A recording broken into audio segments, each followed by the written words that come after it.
welcome to Cheap Joe's Art Stuff. My name is Julie and I'm here to impart some knowledge to you today via a 2-minute art tip. And today's tip, we're going to be talking a little bit about Andy Warhol.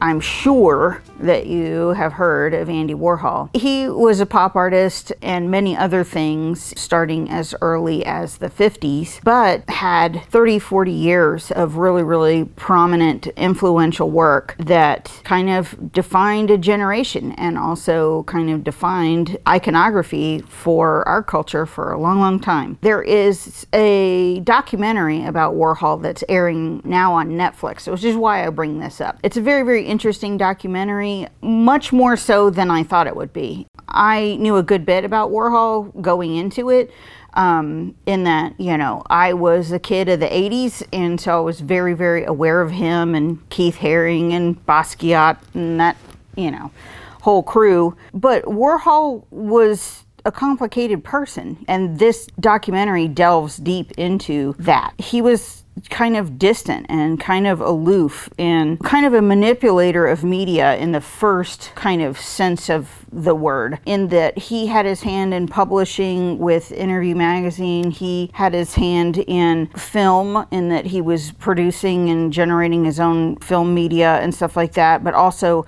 fine art and all these other things. Plus he had a television show on MTV that I used to watch as a kid, which I thought was just transcendently weird, and I didn't understand most of it. But he understood the power of media and celebrity in a way that I think that a lot of people didn't at that point. So he was able to kind of mold it to his will sometimes, but he didn't, I think, understand the power of the powers that be, behind the scenes.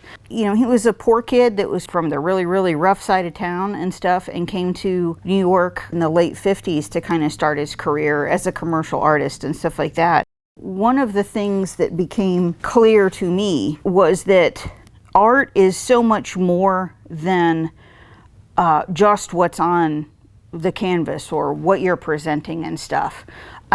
You can't help but have it be part of who you are and what your narrative is. And I say that because one of the stories I always thought was interesting about him is that because he was poor and they didn't have a lot of money, he would go home from school every day and eat lunch with his mom and have these plain cheese sandwiches and Campbell's tomato soup. And you think, oh, well, that's fairly American. There's nothing all that unusual about that. However, he was kind of one of those staid people that liked routine, and so it was cheese sandwiches and tomato soup and cheese sandwiches and tomato soup. And I think it's very interesting that that became a visual icon, became part of what is identified with Warhol, the Campbell soup cans. One of the art critics that's on the documentary said something that I thought was so interesting and so relevant to what they were discussing with Warhol.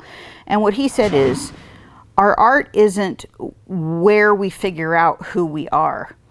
Rather, it expresses what we are.